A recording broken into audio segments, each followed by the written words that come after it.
Assalamualaikum warahmatullahi wabarakatuh. Di video ini akan menjelaskan materi mengenai kewajiban lancar, utang obligasi, dan investasi dalam obligasi. Mata kuliah akuntansi lanjutan pertemuan minggu ke-9. Nah, materi ini yang bab 5 ini nanti akan dibagi menjadi 2 pertemuan. Jadi untuk yang di video ini adalah untuk pertemuan ke-9 dan yang nanti selanjutnya karena materinya agak panjang akan bahas di video lain untuk mata kuliah akuntansi lanjutan pertemuan minggu ke-10. Oke. Materi ini saya ambil dari buku yang kita pakai, yaitu bab 5 di halaman 79. Jadi yang sudah ada bukunya bisa langsung sambil dibuka. Kemudian ini ada tambahan sedikit mengenai apa-apa saja yang akan kita bahas di bab 5 ini. Nah, jadi detail item-item yang akan dibahas, yang pertama adalah kita akan membahas mengenai kewajiban lancar. Nah, kewajiban lancar itu sebenarnya ada banyak ya, ada beberapa jenis gitu. Ada mulai dari utang usaha, ada wesel bayar, kemudian ada utang gaji, ada utang pajak dan sebagainya, utang bunga dan sebagainya. Nah, tapi di sini yang akan dibahas adalah kita fokus ke wesel bayar karena memang ada yang biasanya memunculkan ada isu-isu atau masalah-masalah yang perlu dibahas adalah berkaitan dengan wesel bayar. Wesel bayar ini merupakan kebalikan dari wesel tagih gitu. Bukan kebalikan sih, jadi dia lebih ke melihat dari sisi peminjam atau yang meminjam uang gitu atau yang punya utang. Oke, kemudian yang kedua adalah utang obligasi. Jadi utang obligasi ini kita masuk ke kewajiban yang jangka panjang, bukan kewajiban lancar lagi. Atau utang lancar gitu. Utang jangka panjang. Itu utang obligasi, di mana item-item yang akan dibahas adalah yang pertama mengenai karakteristik dan terminologi obligasi, yang kedua adalah penetapan nilai utang obligasinya, yang ketiga adalah akuntansi untuk utang obligasi, dan yang terakhir adalah pembayaran dan penebusan utang obligasi. Nanti untuk obligasi itu apa nanti akan dijelaskan lebih lanjut. Kemudian yang ketiga adalah investasi dalam obligasi. Yang hal-hal yang akan dibahas adalah akuntansi untuk investasi obligasi. Yang kedua mengenai akuntansi untuk investasi obligasi, pembelian bunga dan amortisasi, dan akuntansi untuk investasi obligasi yang berkaitan dengan penjualan. Jadi ini ada yang bagian beli ketika kita membeli obligasi dan ketika kita menjual obligasinya. Kemudian materi yang keempat adalah penyajian utang obligasi dan investasi obligasi di neraca, posisinya di mana. Dan yang terakhir adalah metode amortisasi suku bunga efektif, yaitu nanti ada amortisasi diskon dan ada amortisasi premium. Nanti untuk lebih detailnya akan dibahas di video ini dan video lanjutannya. Nah ini adalah neraca, contoh neraca yang saya ambil dari Google, ini bisa dicari. Jadi ini hanya contoh saja. Nah, saya ingin menjelaskan bahwa materi yang telah kita bahas dari minggu pertama itu kan mulai dari ada kas ya, kita udah bahas pengendalian internal dan kas, mulai dari petty cash dan sebagainya. Kemudian juga kita sudah bahas mengenai piutang wesel atau wesel tagih. Kemudian kita bahas juga persediaan, bagaimana cara menghitung HPP dan sebagainya. Kemudian kita juga sudah membahas mengenai aset tetap, mulai dari gedung, peralatan, mesin, kendaraan dan sebagainya, sampai kita hitung juga bagaimana menghitung beban penyusutan dengan metode-metode penyusutan yang berlaku. Kemudian di minggu-minggu sebelumnya kita itu sudah membahas baru dari si aktiva. Jadi mulai dari aktiva lancar sampai dengan aktiva tetap itu masih di posisi sini nih, posisi sebelah kiri yang aktiva. Nah, mulai dari minggu ini kita nanti bahasnya mulai adanya yang ada di neraca posisi sebelah kanan, yaitu bagian pasiva. Mulai minggu ini kita akan membahas mengenai kewajiban lancar dan di sini ada utang obligasi. Kemudian ada juga pembahasannya mengenai investasi jangka panjang. Jadi di sini nanti investasi dalam obligasi itu masuknya ke dalam investasi jangka panjang di sini, tapi di sini dia tidak disebutkan. Oke. Nah, kemudian di minggu-minggu berikutnya nanti kita akan bahas juga di sisi modal. Di bagian ekuitas, mulai dari nanti ada saham, ada jenis-jenis perusahaan juga, ada persekutuan dan perseroan, tapi nanti dibahas lebih lanjut. Intinya di minggu ini kita sudah mulai masuk di bagian pasiva yang sebelah kanan, bagian kewajiban dan modal. Kalau di minggu-minggu sebelumnya kita masih bahas mengenai aktiva yang sebelah kiri, mulai dari aktiva lancar sampai aktiva tetap. Minggu ini kita beralih ke bagian pasifanya. Oke. Kemudian selanjutnya sedikit mengenai wesel bayar. Jadi kan sebenarnya sudah saya singgung ya di pembahasan mengenai wesel tagih, ada wesel lainnya gitu, yaitu ada wesel bayar. Nah, di sini untuk wesel tagih dan wesel bayar sebenarnya kasusnya adalah sama seperti dengan utang piutang. Jadi dia itu hanya melihatnya dari sisi yang berbeda gitu. Jadi ini saya contohkan, misalkan ada PT ABC, dia pinjam uang 10 juta ke PT XYZ dengan menandatangani sebuah wesel. Jadi ada dua perusahaan nih, ada ABC dan XYZ.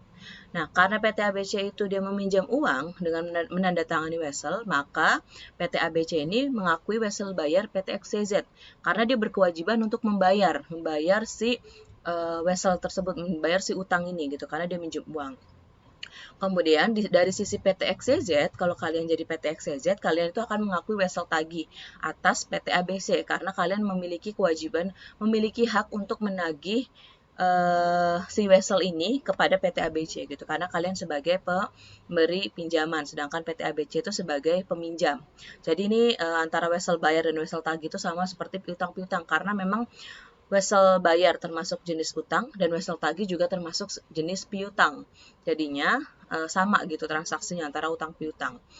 Kalau PT ABC kalau misalnya kalian sebagai PT ABC, kalian akan mengakui wesel bayar, sedangkan kalau kalian sebagai PT XYZ, kalian akan mengakui wesel tagih. Nilainya sama-sama 10 juta. Oke. Kemudian di sini ada lagi yang ada dua perbedaan juga dari sisi perusahaannya antara utang obligasi dan investasi pada obligasi. Nah, kalau misalnya perusahaan mengakui utang obligasi, itu berarti perusahaan itu dia menerbitkan obligasi tersebut. Ya, ini kita contohkan aja deh. Jadi misalnya ada PT Berkah, jadi ini sebuah perusahaan PT Berkah, dia lagi butuh modal nih, dia butuh tambahan modal. Sehingga kalau misalnya perusahaan butuh modal itu, perusahaan bisa minjam ya, bisa minjam ke pihak ketiga atau bisa juga menerbitkan surat berharga. Surat berharga di sini misalkan dicontohkan adalah misalnya obligasi. Karena surat berharga itu tidak hanya obligasi, misalnya ada saham dan sebagainya gitu. Nanti saham juga akan kita bahas di pertemuan-pertemuan terakhir. Nah, di sini PT Berkah itu dia butuh modal nih. Dia nggak mau minjem uang ke bank, tapi dia mau menerbitkan obligasi. Jadi dia menerbitkan obligasi, kemudian obligasi yang diterbitkan oleh PT Berkah dibeli oleh PT Gemilang. Oke, jadi ada dua perusahaan, ada PT Berkah dan PT Gemilang. Nah, si PT Berkah itu nerbitin obligasi, kemudian PT Gemilang beli obligasi yang diterbitkan oleh PT Berkah gitu. Jadi PT Berkah itu menjual obligasi yang dia miliki kepada PT Gemilang. Nah, di sini PT Berkah itu akan mengakui utang obligasi.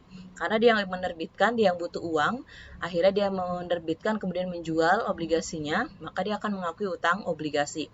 Sedangkan dari sisi PT Gemilang, dia akan mengakui aset, yaitu mengakui investasi pada obligasi karena dia membeli obligasinya PT Berkah, sehingga dia akan mengakui investasi pada obligasi, dan ini posisinya di aset di bagian yang sini, investasi jangka panjang. Nanti akan ada investasi pada obligasi kayak gitu. Gitu ya. Jadi antara utang obligasi dan investasi pada obligasi ini bedanya adalah dari pihak mana, maksudnya dari si penerbit atau pembeli obligasinya. Ini akan kita bahas dua-duanya nih. Yang pertama, utang obligasi itu nanti kita sebagai penerbit obligasi atau yang butuh uang, yang menjual obligasinya. Sedangkan nanti investasi pada obligasi adalah kita yang menginvestasikan. Kita yang punya kelebihan dana untuk membeli obligasi tersebut gitu. Jadi kita beli obligasi PT Berkah ini, nanti kita akan mengakui investasi pada obligasi. Oke. Kemudian untuk yang bingung obligasi itu apa? Obligasi itu adalah sebenarnya sama halnya dengan kayak surat kepemilikan utang. Ini contohnya ya, contoh obligasi atas unjuk. Ini saya nemunya yang lama karena yang baru-baru itu biasanya nggak dipublish. Nah, ini ada contoh obligasi atas unjuk. Jadi obligasi itu jenisnya banyak, ada beberapa, tapi kita tidak bahas lebih detail. Intinya obligasi itu seperti ini. Jadi dia merupakan surat utang yang menunjukkan kepemilikan utang dari sebuah perusahaan gitu. Jadi contohnya ini obligasi miliknya PT Bank Pembangunan Indonesia atau Persero. Dia biasanya obligasi itu akan punya jatuh temponya, kemudian bunganya itu dibayarkan setiap 1 triwulan, jadi 3 bulan sekali dibayarkannya. Kemudian ini ada tanggalnya dan nilai nominal obligasinya itu misalnya 100 juta gitu. Jadi kalau kalian misalnya membeli obligasi sebuah perusahaan ini akan tercantum nilai nominal obligasinya. Jadi di sini nilai nominal obligasinya adalah 100 juta. Jadi obligasi itu bentuknya seperti ini. Jadi dia berupa surat lembaran yang menyatakan bahwa kalian itu membeli obligasi atau yang menyatakan bahwa perusahaan itu menerbitkan obligasi untuk tambahan apa ya, peruntukannya sih sebenarnya nggak ditunjukin di dalam obligasinya, tapi intinya perusahaan itu menerbitkan obligasi sehingga orang-orang bisa membeli obligasi dari perusahaan tersebut gitu. Nah ini biasanya obligasi itu dijual di pasar saham kalau untuk perusahaan-perusahaan yang sudah go public atau sudah sahamnya itu sudah terbuka gitu atau TBK. Jadi kalau kalian lihat perusahaan yang nama belakangnya TBK itu adalah perusahaan yang sudah go public, artinya dia saham perusahaan tersebut sudah terdaftar di Bursa Efek Indonesia, kalau yang TBK. Kalau untuk di negara-negara lain beda-beda, ada yang belakangnya LTD dan sebagainya gitu. Tapi kalau untuk Indonesia, kalau misalnya perusahaan yang nama belakangnya ada TBK-nya, itu berarti perusahaan tersebut sudah terbuka. Jadi setiap orang itu bisa membeli saham di perusahaan tersebut gitu. Jadi sahamnya diperjualbelikan secara terbuka. Oke, kemudian kita langsung ke materinya. Jadi ini harusnya pertemuan 9 ya, bukan pertemuan 11 karena kita mengikuti RPS yang terbaru. Oke. Pembahasan yang pertama adalah mengenai kewajiban dulu. Jadi kewajiban lancar. Yang dibahas adalah kewajiban lancar, yang mana definisi yang pertama adalah mengenai utang. Jadi utang merupakan kewajiban untuk membayar yang dicatat sebagai kewajiban atau liabilitas. Di mana kewajiban lancar atau kewajiban jangka pendek adalah kewajiban yang akan dibayarkan dari aset lancar dan jatuh tempo dalam waktu 1 tahun. Intinya kewajiban itu adalah perusahaan itu memiliki memiliki kewajiban untuk membayar atau untuk melunasi, makanya dia dikatakan sebagai kewajiban. Nah, kewajiban ini biasanya terdiri dari 2 jenis. Ada jadi si utang dan kewajiban itu sebenarnya sama ya, sama-sama. Kalau istilah di akuntansi biasanya itu di derajanya itu dikatakan sebagai utang. Nah, utang di sini memiliki 2 jenis nih, ada utang lancar dan utang jangka panjang. Kalau utang lancar biasanya utang jatuh temponya itu tidak lebih dari 1 tahun. Jadi kurang dari 1 tahun itu utang yang lancar. Sedangkan kalau misalnya utang jangka panjang itu biasanya lebih dari 1 tahun. Nah, kewajiban lancar atau utang lancar di sini ada misalnya utang usaha, ada utang jangka panjang yang jatuh tempo dalam jangka pendek. Ini maksudnya adalah utang yang tadinya jangka panjang karena sudah mau jatuh tempo maka dia pindah ke utang jangka pendek gitu. Kemudian ada wesel bayar jangka pendek dan ini yang akan kita pelajari yang pertama. Oke, wesel bayar merupakan janji tertulis untuk membayar dalam jumlah tertentu dan dalam jangka waktu tertentu. Ini yang tadi sudah disinggung ya. Jadi antara wesel bayar dan wesel tagih, kalau wesel bayar itu dari sisi peminjam, untuk wesel tagih dari sisi pemberi pinjaman.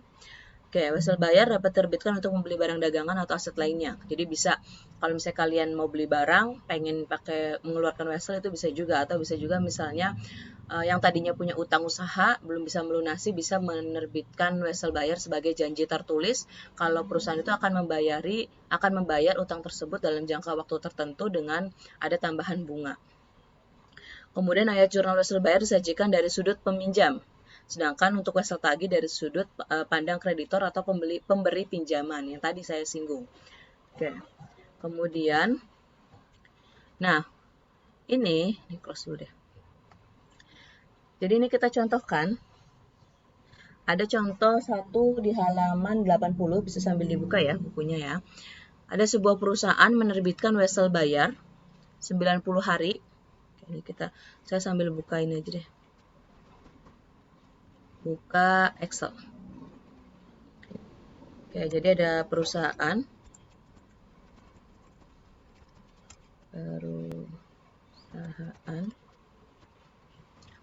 menerbitkan wesel bayar 90 hari. Ini dia wesel bayar ya. Wesel bayar jangka waktunya 90 hari. Kemudian nilai tadi berapa ya? 2 juta rupiah. Kemudian tanggalnya 1 Agustus 2009. Oke, kemudian wesel ini diterbitkan untuk bayar utang ke PT Suci Hati. Oke. Kemudian lagi bunganya 12%. Ini bunga 12%, 0,12. Oke. Jangka waktu 90 hari. Nah, di sini ada dua perusahaan. Jadi kalian sebagai perusahaan, kemudian ada PT Suci Hati.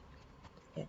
Pada awalnya, jadi awal bangetnya, si perusahaan ini ngutang ke PT Suci Hati nih. Ngutang ini kita nggak tahu ya utangnya tanggal berapa, pokoknya ada transaksi utang. Jadi awalnya gini, ini saya bandingkan dua transaksi ya. Jadi ada perusahaan, ada sebagai perusahaan dan PT Suci Hati. Oke. Nah, pada awalnya perusahaan ini minjem uang ke PT Suci Hati.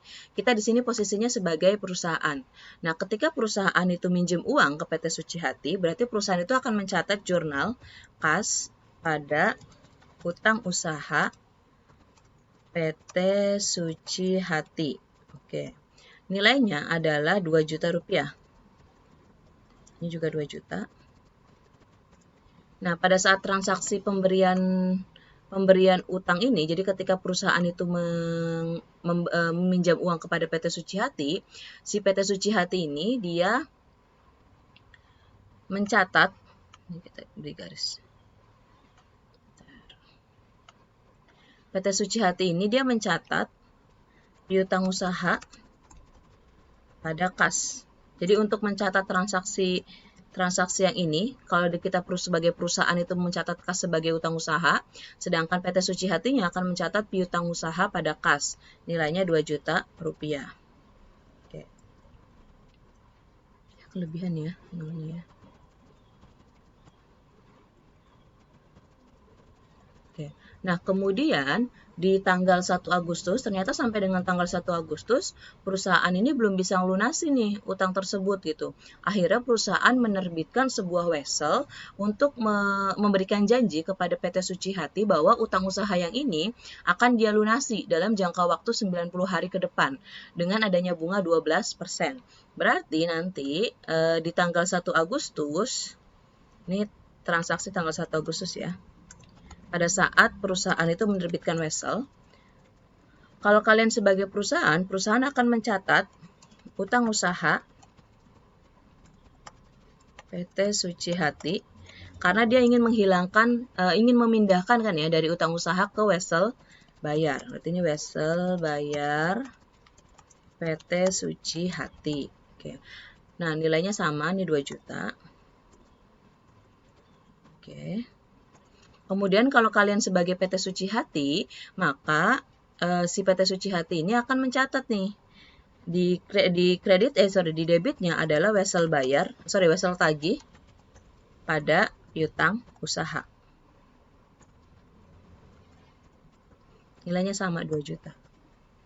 Gitu ya. Jadi perbedaan jurnalnya seperti ini. Jadi pada saat perusahaan meminjam uang, kemudian yang ini pada tanggal 1 Agustus pada saat perusahaan itu memberikan wesel sebagai janji kepada PT Suci Hati bahwa perusahaan akan melunasinya dalam jangka waktu 90 hari. Oke, kemudian ada tanggal pembayaran.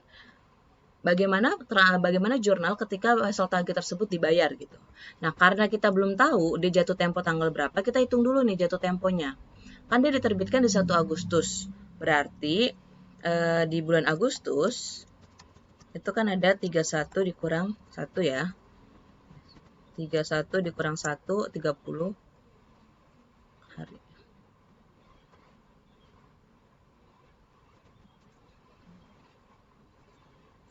Gimana sih?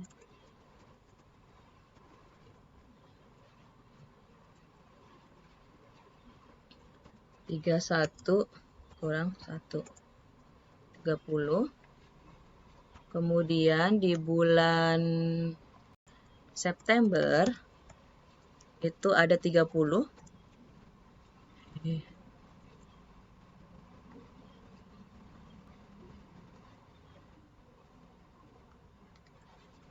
di bulan Oktober itu ada 31. Karena ini udah 60 ya, kan kita kan butuh 90 hari, ini udah 60, berarti di bulan Oktobernya kita hanya butuh 30. Berarti wesel tagih tersebut akan jatuh tempo pada tanggal 30 Oktober. Nah, berarti di sini jurnalnya adalah transaksi tanggal 30 Oktober, yaitu pada saat pelunasan wesel tagih tersebut. Nah, untuk perusahaan akan mencatat jurnalnya itu sesuai dengan yang ada di buku ya, yaitu wesel bayar PT Suci Hati. Kemudian karena dia wesel bayar ini ada bunganya 12%, berarti perusahaan akan membayar beban bunga. Dan di kreditnya adalah kas. Oke. Wesel bayarnya senilai 2 juta. Untuk beban bunganya ini kita hitung dulu. Yaitu 0,12 dikali dengan ini.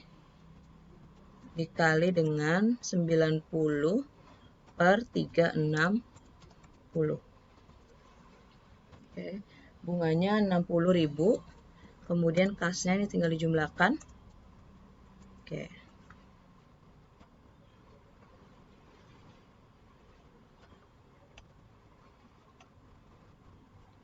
Kemudian selanjutnya kalau misalnya dari PT Suci Hatinya, berarti jurnalnya adalah kas pada pendapatan bunga pada wesel tagih.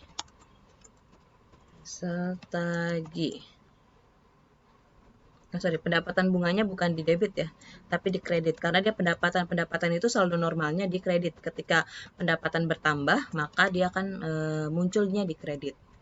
Pendapatan bunga. Kasnya adalah sebesar, kita hitung dulu pendapatan bunganya dulu deh. Pendapatan bunganya sama kan ya, berarti yang ini 60.000. Oke, nilai wesel tagihnya adalah 2 juta. Dan kasnya adalah 2 juta ditambah 60.000.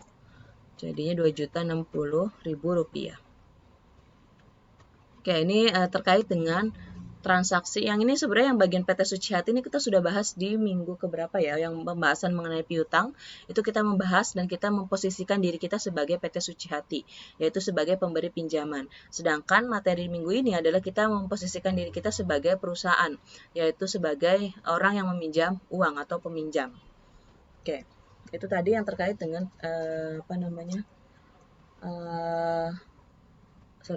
wesel tagih. Oke, kemudian kita lanjut lagi materinya. Ini contoh kedua. Ini contoh kedua sama aja dengan yang sebelumnya ya. Jadi ini tidak saya bahas. Sama persis, cuma hanya beda tanggal, beda beda nilai dan beda bunga. Kita lihat yang contoh ketiga saja. Jadi di contoh ketiga, ini ada pada tanggal 10 Agustus PT Septa menerbitkan wesel bayar 90 hari. Nilainya sebesar 40 juta untuk PT Rahma guna membeli barang dagangan.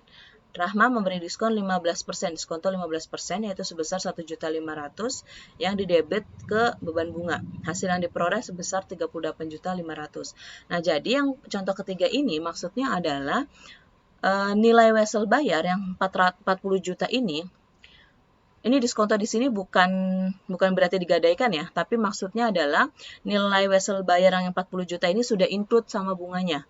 Jadi bunga yang 15% ini ada mengurangi nilai 40 juta. Kayak gitu. Jadi sudah termasuk dengan bunga. Oke. Nah, jurnalnya itu kita lihat ya. Kita buat di sini.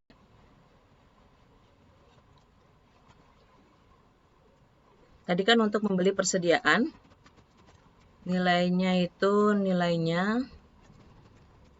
juta. Oke, bunga 15% diskonto.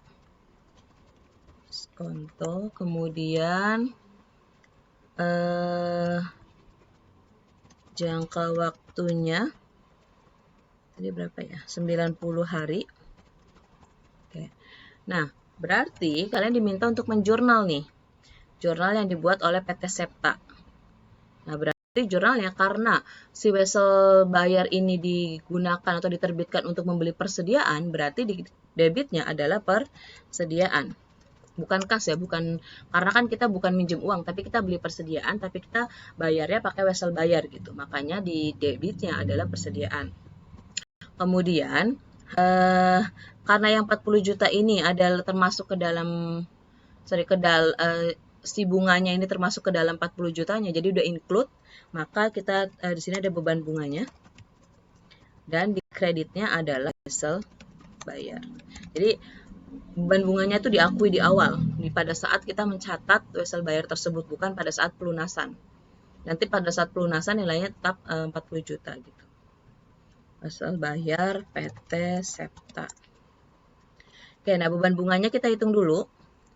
Tadi kan dia 15% ya, 0,15 dikali dengan 40 juta dikali 90 per 360.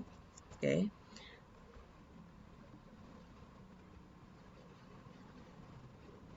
Nah, untuk persediaannya tadi kan nilainya 40 juta. Tapi karena 40 juta ini sudah include dengan bunganya, berarti kita kurangkan nih. Kurangkan 1,5 juta, sehingga nilai persediaannya adalah 38.500.000. Nah, untuk wesel bayarnya sesuai dengan nilai nominal yang disepakati, yaitu 40 juta rupiah. Kayak gitu, itu untuk contoh ketiga. Jadi yang membedakan adalah di sini wesel bayar itu diterbitkan untuk membeli persediaan dan ada bunganya diskonto 15% yang include ke dalam nilai nominal yang 40 juta ini.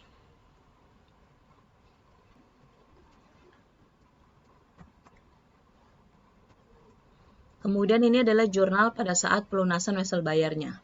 Jadi tinggal wesel bayar pada kas 40 juta, bunganya tidak perlu didebit lagi. Kenapa? Karena kita sudah mencatat beban bunga di sini 1.500.000, sehingga pada saat pelunasan kita hanya menjurnal wesel bayar pada kas. Nilainya 40 juta sesuai dengan nilai wesel bayarnya, bukan nilai persediaannya. Gitu.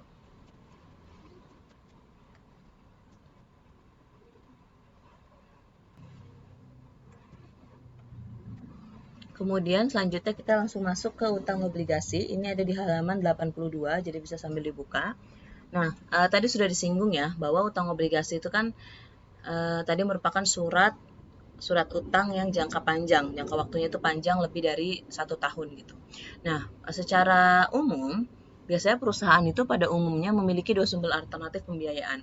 Jadi ketika sebuah perusahaan butuh tambahan modal, dia misalnya ingin nambah modal, itu bisa dari dua sisi nih. Bisa dari equity financing atau bisa juga dari debt financing atau utang. Nah, kalau equity financing itu perusahaan itu akan menerbitkan saham. Nanti saham itu apa akan dibahas lebih detail di materi berikutnya.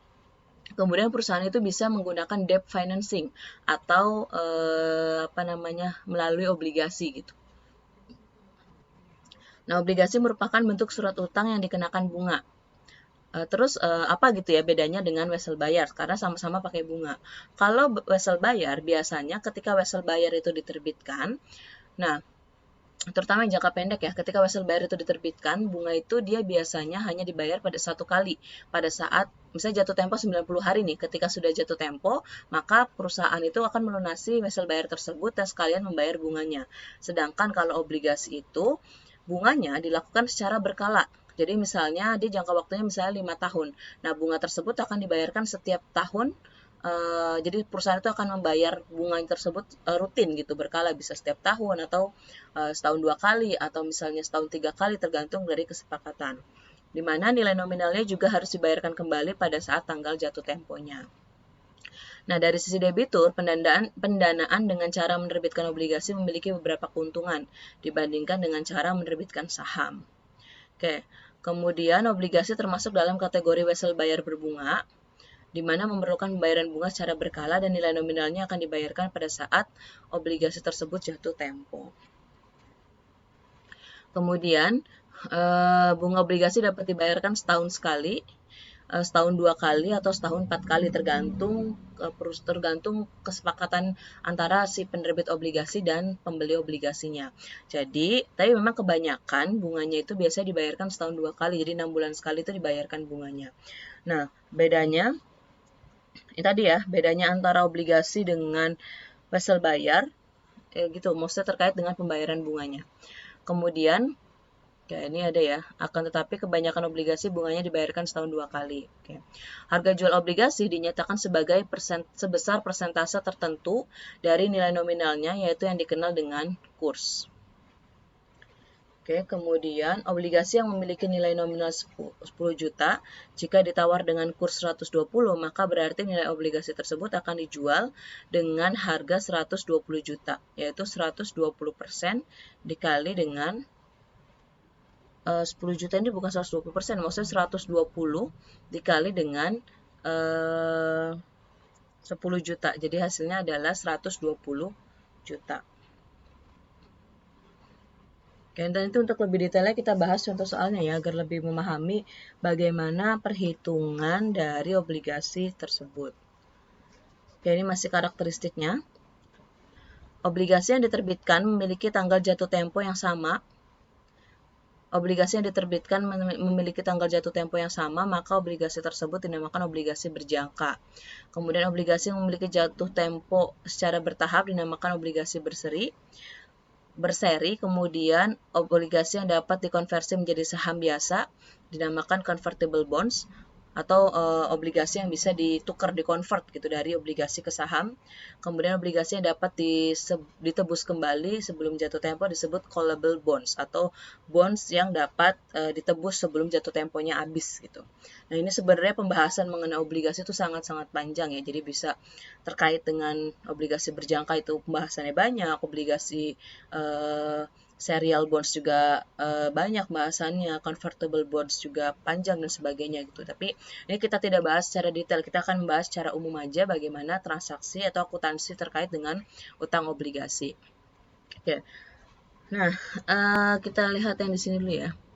Ini kan tadi terkait dengan utang obligasi, ada beberapa item yang akan dibahas. Yang pertama adalah karakteristik dan terminologi, tadi sudah disinggung.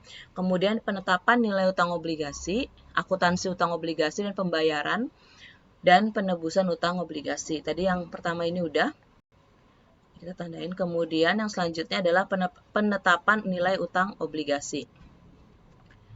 Oke, menentukan nilai harga pasar obligasinya.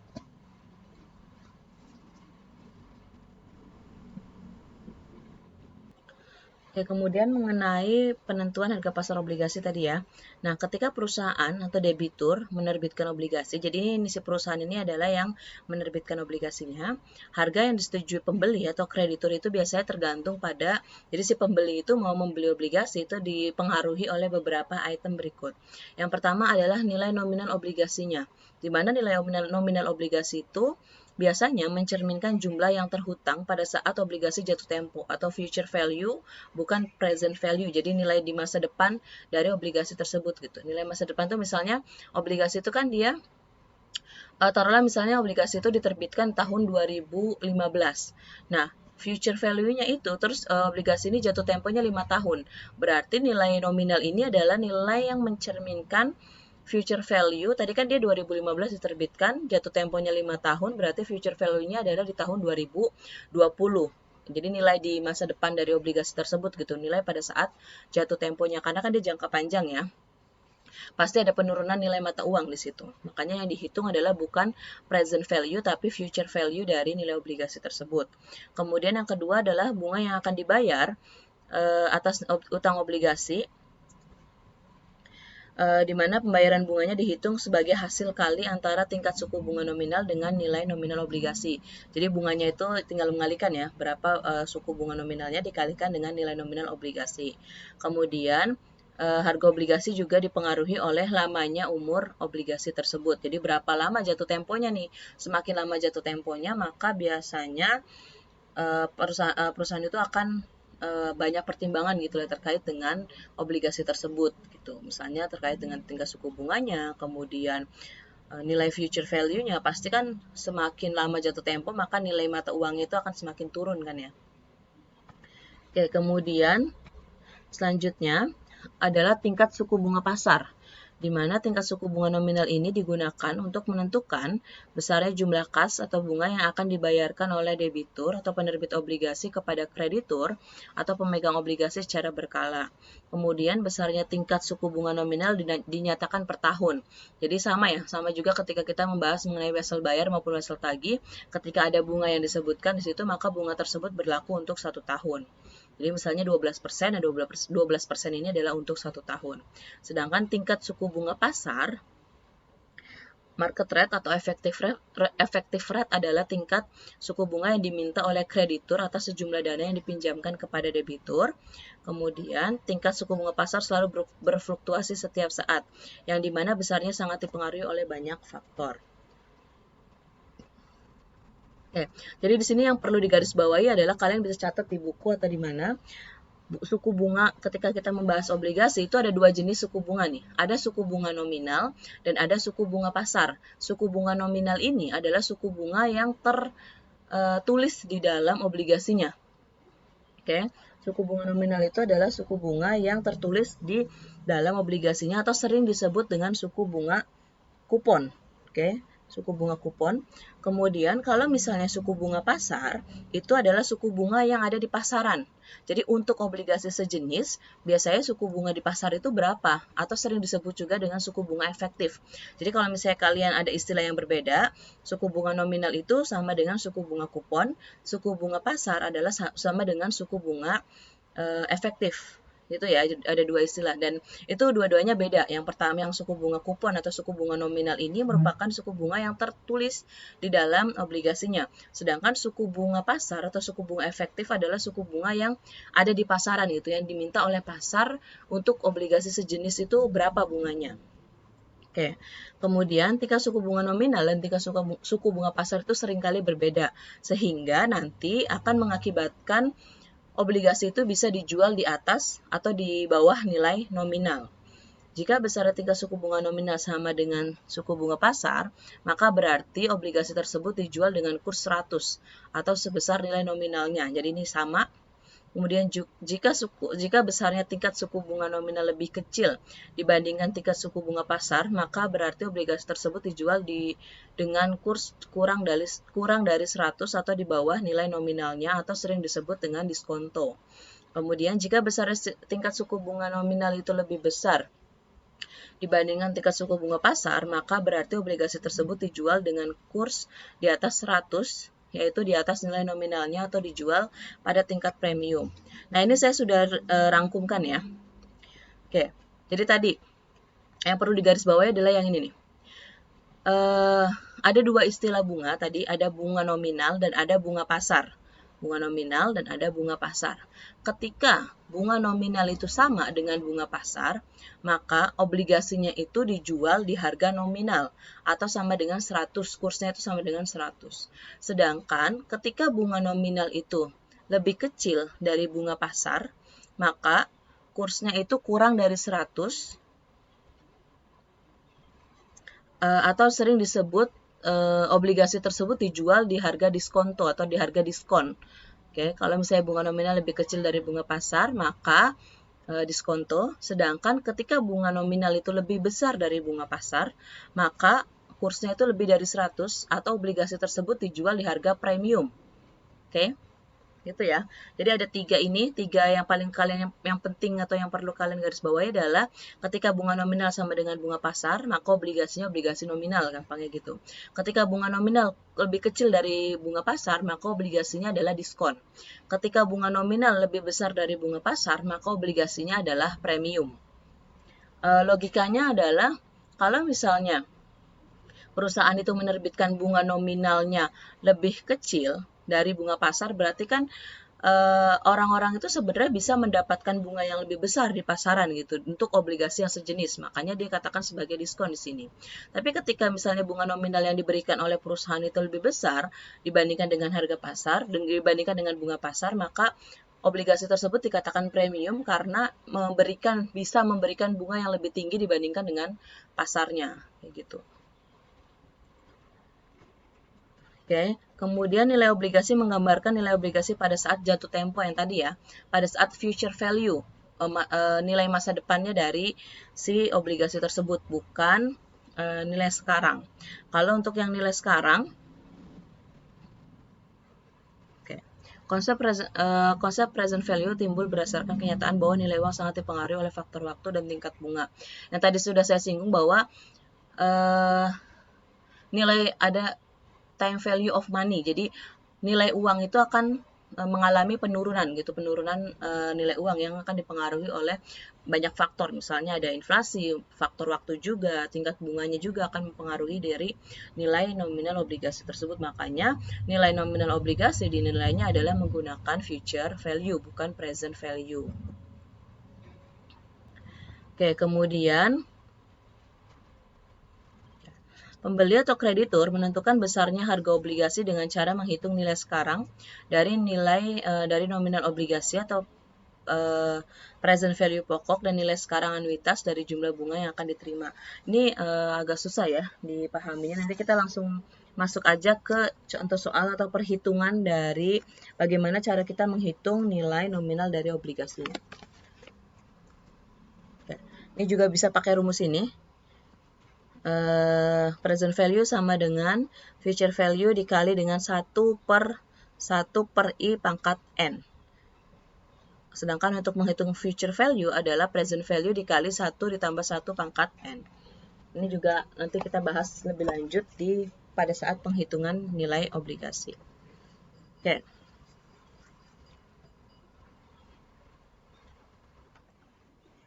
Oke, kemudian kita akan membahas mengenai nilai sekarang dari obligasi. Jadi kita sudah mulai masuk mengenai perhitungan dari obligasinya. Nah, yang pertama kita hitung dulu present value dari nilai obligasi tersebut. Oke, ini kita contohkan. Ada misalnya obligasi dengan nilai nominal 10 juta. Ada di halaman berapa nih?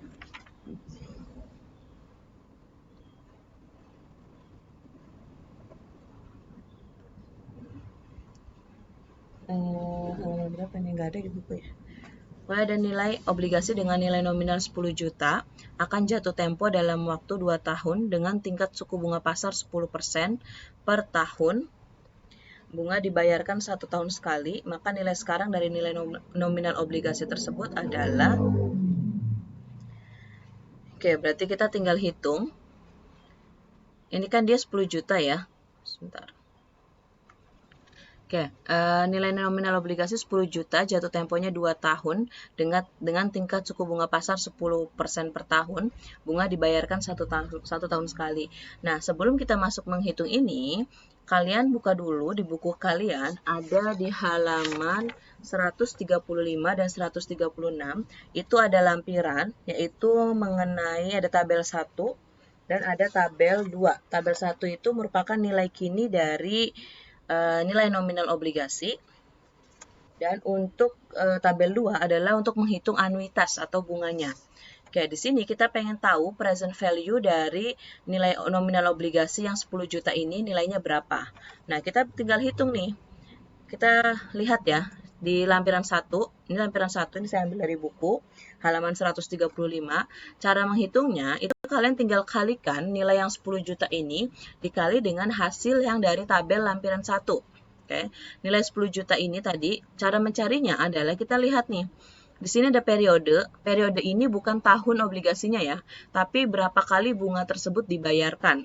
Oke, jadi ingat periode itu adalah berapa kali bunga dibayarkan. Karena di sini dia jangka waktu obligasinya adalah 2 tahun dan bunganya itu dibayarkan 1 tahun sekali, berarti selama 2 tahun ini akan ada 2 kali pembayaran bunga. Jadi periode pembayaran bunganya ada 2 kali gitu, yaitu tahun pertama dan tahun kedua, karena dibayarkannya 1 kali 1 tahun. Berarti periodenya adalah 2. Oke, periodenya 2. Kemudian kita lihat lagi nih, di sini suku bunga pasarnya kan 10% ya, 10% per tahun.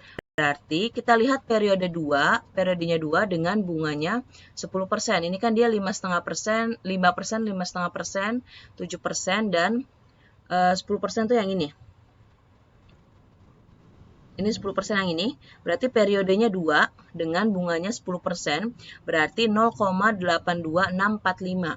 Sehingga yang nilai 10 juta ini akan dikalikan dengan 0,82645. Sehingga present value dari nilai obligasi yang 10 juta ini adalah 8.264.500 yang diperoleh dari 10 juta dikali dengan 0,82645. Kemudian kita lihat lagi nih, jika obligasi tersebut jatuh tempo dalam jangka waktu 3 tahun, berarti present value-nya adalah 10 juta dikali dengan 0,75131. 0,75131 ini diperoleh dari tabel juga nih. Kita lihat, tadi kan jatuh temponya jatuh temponya itu kan 3 tahun dan pembayaran bunganya 1 tahun sekali. Berarti selama 3 tahun itu akan ada 3 kali pembayaran bunga kan ya? Karena 1 tahun sekali, berarti setiap 1 tahun akan ada 1 kali periode pembayaran bunga. Karena dia 3 tahun, berarti ada 3 kali periode pembayaran bunga. Makanya di sini periodenya 3 dan bunganya adalah 10%, yaitu 0,75173. Makanya dia present value-nya adalah 10 juta dikali dengan 0,75131. Oh ini beda ya, mungkin ini ada kesalahan atau tipe, tapi cara mencarinya adalah seperti itu dari tabel ini. Bisa juga nanti akan saya tunjukkan ada satu tabel lagi yang lebih lengkap gitu Kak. Tapi kalau untuk tujuan pembelajaran kita pakai tabel yang ada di lampiran saja. Oke. Tapi intinya gitu caranya. Jadi periodenya 3 dan bunganya 10%, maka akan ketemu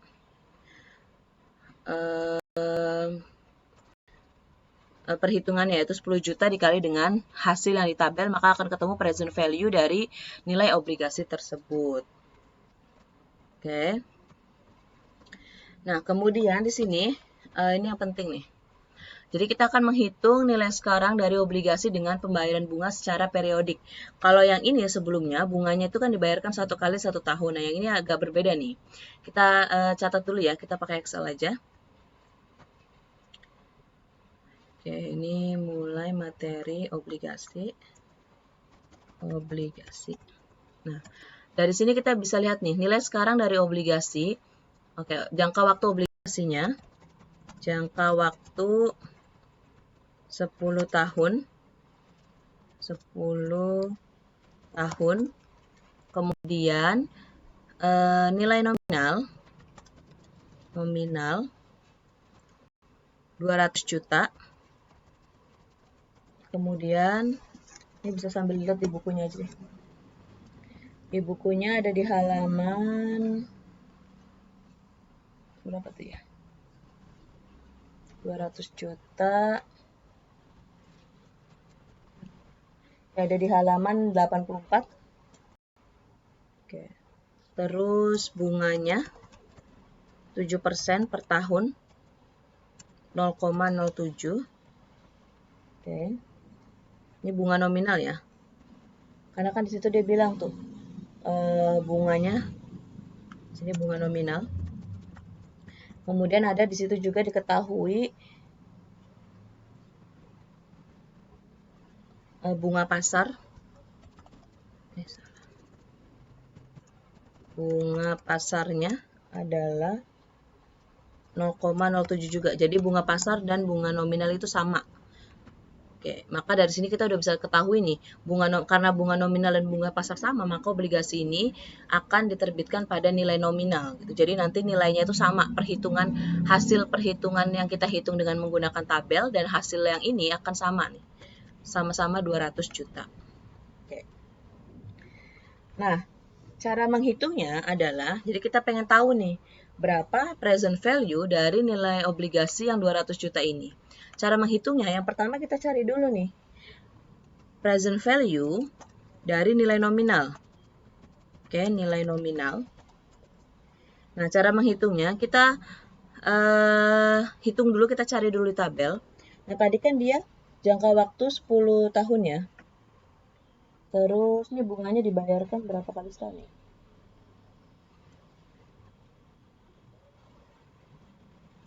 Bunga dibayarkan 7% per tahun dengan dibayar tahunan. Jadi 1 tahun 1 kali bunga itu dibayar. Makanya sehingga periodenya adalah periode pembayaran bunga ada 10 kali, karena kan dia si bunganya nominal ini dibayarkan setahunan, berarti 1 tahun sekali, dan dia jangka waktunya 10 tahun, berarti akan ada 10 kali pembayaran bunga. Kemudian present value atau nilai sekarang dari nilai nominal, ini kita tinggal cari dulu nih dari tabel. Itu kan di tabel kita bisa lihat ya, ini kita lihat di sini tadi ya. Nih dari tabel ini, ini ada di halaman 153 ya. 135, sorry. Jadi tadi kan dia 10 tahun dengan bunganya 7%. Berarti kita cari yang 7%, ini 7% ya. 7% dan 10 periode, berarti 0,50835. Oke. 0,50 berapa tadi ya? 0,50835. Nah, kemudian kita tinggal kalikan nih. 200 juta dikali dengan yang tadi hasil kita cari dari tabel. Maka hasilnya 101.670. Kemudian ada nilai kini dari pembayaran bunga.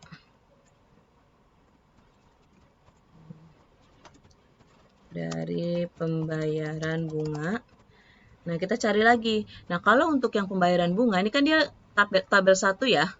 Ini tabel 1. Nah, ini untuk menghitung yang bagian nilai present value dari nilai nominal yang ini. Kalau misalnya yang present value dari pembayaran bunga, kita lihatnya adalah dari yang tabel 2. Berarti ini kita buka dulu yang tabel 2-nya. Oke.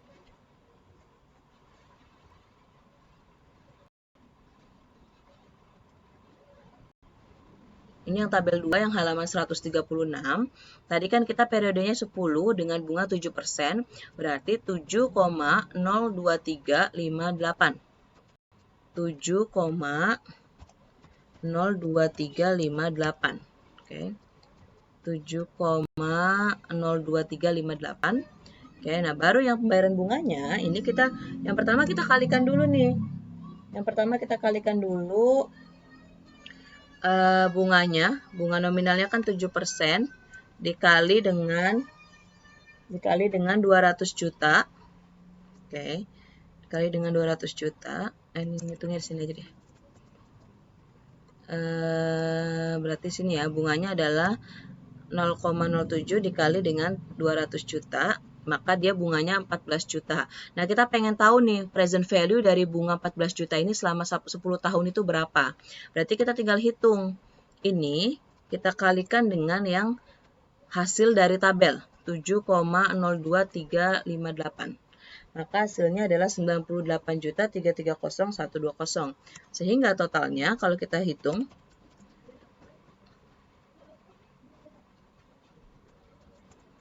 200 juta. Nah, ini sebenarnya ini ada perbedaan 120 karena pembulatan koma ya. Tapi pada intinya, ketika bunga nominal sama dengan bunga pasar, maka kita hitung present value-nya itu harus sama dengan nilai nominalnya. Karena obligasi tersebut akan dijual pada nilai nominal. Kayak gitu. Jadi nilainya akan sama. Kalau bunga nominal dan bunga pasarnya sama, maka nilai hasil perhitungan kita akan sama dengan nilai nominal yang awal ini. Paling beda hanya sedikit karena ada perbedaan koma. Karena kan pada saat kita menghitung ini ada pembulatan nih, pembulatan. Karena sebenarnya untuk yang tabel anuitas itu nilai angkanya itu panjang nih, panjang-panjang. Oke. Nah, ini saya mau tunjukkan sebenarnya untuk yang dari lampiran 1 dan lampiran 2 ini, dia ada tabelnya sendiri.